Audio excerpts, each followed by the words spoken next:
Hi everyone. Hi, it's Suzanne Butler from Suzanne Butler Lifestyle Design, your resident Feng Shui consultant. I am apologising I'm not there. I'm actually away at the moment, and I said I would give you a little quick presentation on something to do with Feng Shui. And this time I've chosen how to set up your workspace for success. So this is basically 5 ways that you can set up your personal workspace at home um, to ensure that you're going to get success in your life. So I've got a few slides here we'll go through. I will be able to answer any questions. So I just won't be able to do it live. So if you do have any questions while watching this, please do comment on the live, I'm sure, or however it's being posted, and I will come back and answer them for you. So yeah, please do ask any questions, and I do have an offer at the end, which I will we'll get the girls to put the links in for as well, or I'll put them in once it's gone live. The reason why I'm not here is I'm actually away, and I don't know what the internet was going to be like. So it was just easier for me to do this pre-event and make sure it was all gussied up and perfect and ready to go. So let's get cracking. There's 5 ways to set up your workspace. So in the last 3 years, I guess it's been quite obvious that things have changed, and more often than not people are now working from home, and having a designated office space in your home is it's pretty important nowadays. Gone are the times where you could just sit on the couch and casually just type away. It just doesn't work as well like that anymore. And even sitting at your dining table, when the rest of life is also going on, is not ideal either. So what this is about is making sure that you're getting the best out of your workday, and also energetically, the best way to set up your office. So we all know that COVID created havoc around the world, and it showed us that it's never been more important to have a workspace in your home that will actually support you and your business, or if you're an employee, your job. So forget working at your dining table. Take the time to find a space in your home that you can set up as an office space that will create positive energy flow and encourage success. So in short, if you're working from home either as an employee or in your own business, it's essential that you set your workspace up for success. I have first-hand experience of what can happen when your back is facing the door, and let me tell you, I would not wish it on anyone. So I'll give you a little indication of what actually happened to me. This is back when I first started, I guess, working with Feng Shui, and I had received my report from my mentor, and I had implemented everything. And things started working, and then they stopped, and I started having all these problems. So I had a couple of legal problems with one of the businesses I was working. I owned. I had money problems, all sorts of things that were just coming out of the blue, and I couldn't work out how to fix it or what was actually going on. So I spoke to my mentor, and I said, "Look, I've done all the things. I've done everything that you've asked me to do, but it's still not working. What haven't I done, or what do I need to do to start to create a bit more abundance in my life and in my office and in my businesses?" So we did a one-on-one walkthrough. This is back before we had Zoom, so it was Skype, and the rest of the house was fine. Walking through each room, going, "No, there's nothing I can see here. Everything looks fine," until she hit the office. Now, I had a designated room set up at the office, and I had a very big desk with a return on it, and I had it jammed up in the corner, and I was facing the wall. And she said to me, is that where you sit every day? I said, yes. And she said, well, that's your problem. You're wedged up against the wall, so you're coming up against things because you've got nowhere to move.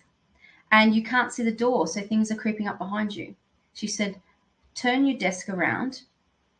Do you know where your power position is?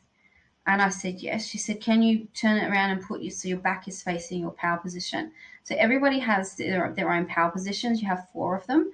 So my power position is actually my northwest, which is where I'm sitting now. My back is actually facing the northwest. And she said, so turn your chair around or your desk around so your back is facing the northwest and see if that makes a difference. Let me tell you, it made a massive difference. Money started coming back in again. I got my $8,000 tax return after I finally did my tax. Legal problems ceased, they just went away, and things just started moving. So that's what I'm saying. I can tell you from personal experience, this stuff will work if you follow it. All right, so the following are 5 tips to creating a supportive workspace for your business. Now, as I said, desk placement is number 1. So you do not want your desk pushed up against the wall, as this represents coming up against problems that you need to overcome. You also don't want to be having your back facing the door. This can represent things coming towards you that you are not prepared for, which can create all kinds of problems. The best place for your desk is in a position where you can see the door. You want to see what is coming towards you, and if you can also have a solid wall behind you, then you'll be supported. So as you can see, I've got the solid wall behind me here. Like if I'm actually facing my computer, I've got things to the left here or to the right here. If I'm actually facing where I work, I've got a solid wall behind me. So the best place for your desk is in a position where you can see the door, which I can see the door is right here. I can see exactly what's coming towards me. You want to see what's coming towards you, and you can also have a solid wall behind you, then you'll be supported. If it's impossible to do this, place a small mirror on your desk so you can see the door from where you are sitting. So as you can see in these photos here, they are not ideal. You can't see what's coming behind you. There's no support there. The desks are cluttered. They're too small. You can't work. The one in the top there with ceiling fan straight over the top of the head, that's going to create downward pressure. There's one with shelves over the desk. Again, the same downward pressure on you. It's going to cause anxiety, all sorts of things. And the one on the bottom right-hand corner there, it has no support, like it's trestle tables. That's not a supportive desk. So you want to make sure that I've got the next slide has some better examples of how to set your desk up. So the top left-hand corner is perfect. So back to the wall. The chair is not perfect, but I'll go into that in a minute. The bottom left here, you can see that it's still not perfect. The desk is certainly not big enough. That's I would consider that a piddly desk. It's not a work desk. It's more of just a table. But you can see it's a definite office. There's room there for chairs on the other side, and there's room there behind her to get in and out. And the ones there on the right, are actually my old office. So the time when I did move the desk. So this was a new desk that I got instead of the other one. So you can see where I was sitting. I had a decent chair. My back was facing that wall. So I had the support, and I took that photo from the doorway. So you could see, I could see the door, I could see what was coming towards me, and I had all the support I needed. I also did a massive declutter. I know it doesn't look at it from the top one, but I did a massive declutter of the office and got rid of a lot of paperwork and all sorts of stuff. So that's more of an ideal situation when it comes to setting up your office. Okay, so the chair is the next one that you have to really consider. So you really want a boss chair. The reason for this is it's supportive. So it's not just this as an ergonomic, like this one I'm sitting in. It comes from a company called ErgoTune. I bought it a couple of months ago, and it's probably the best chair I've ever used. If you want details for it, let me know. But it's supportive, and I can adjust this to however I need it. But it's supportive because it sits up high. So my entire body is actually supported by the chair. If you're unable to place your desk with your back to the wall, then this is most important. So pick a chair that says you are the boss, one that has large and a supportive back on it. So have decent armrests, headrests, lumbar support, everything you need. So the next slide is some not ideal chairs. So the top ones are ideal. They're ideal for what you need. I would consider those a big boss lady chair. But the ones underneath are not. I would not consider them to be supportive enough. So a lot of people, if they're sitting at their dining table, or they might just take a chair from their dining table, it's not supportive. It's not a boss chair. A typical office chair that you might find in any office. There's a reason why the bosses have the chairs they do, and you don't. So it's not ideal either. And then the one on the right there, as funky and fun as it looks, it's certainly not supportive and it's not conducive to doing good business. It's not adjustable. It doesn't actually look comfortable. You can't raise it up and down. It's more of a corner office chair, not something you would sit in permanently. Okay, for those of you who do work from home, the definition of space is really, really important. So, do you know where your desk starts and ends? If you're working from a dining table, this is really, really important. If you're working in a spare room, this is really important. So, we want to keep your space uncluttered. If you're using a space that is also being used for another purpose, ensure that you have a good definition of where your office space begins and ends. For example, if you're sharing the space with your children's play area, then make sure your particular desk space is free from toys and other superfluous items. If it's in the spare room, ensure that that room does not become a dumping ground for everything in the house. We all know, what do we do when we declutter? We put it in one area of the house, and typically that will end up being in your office. So just make sure that the reject clothes that you've gone through your wardrobe and collected go into a bag and straight into the boot of the car, so you can drive around for 6 months in the boot of your car instead of in your office space. That's a joke, by the way. Take them straight to the salvos. Any clutter will have an energetic effect on your work and become a distraction for you whilst you're trying to achieve good things. So I'd really be cautious of that, and make sure that you know where your workplace starts and ends. If you have a workspace in your bedroom, now this is a really important one. Some people, they've got no space except for a spot in their bedroom. It's really important overnight to close it down. So whether or not you get a concertina screen, or you can cover up your workspace with a throw or a blanket or something, just put it away, because your bedroom is where you go to rest. It is where you go to relax. So you don't want to be reminded constantly that that's also where you work. This is especially important for those who live in studio apartments. You really need to have a definitive idea of where your workspace begins and ends, because you don't want the rest of your life being disrupted by it. You'll never get any rest. Okay, setting up your room for success. If you are lucky enough to have a particular office space, like an actual room, then treat it as such. If you go into anyone's office in any commercial space, they'll have their diplomas and certificates up on the wall of what they've achieved.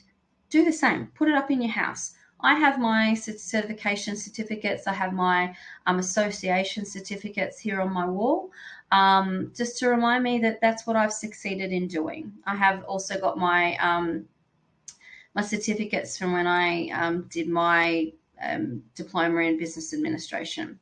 So make sure you put it up, because that's your claim to fame. That's what you've done. Those sort of things should also go in the north of that room, because that is the career area.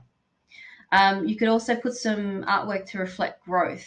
So obviously you want your business to thrive. So something lush. So a lush forest artwork, or some flowers, or just something that defines growth and wealth and that sort of thing to you.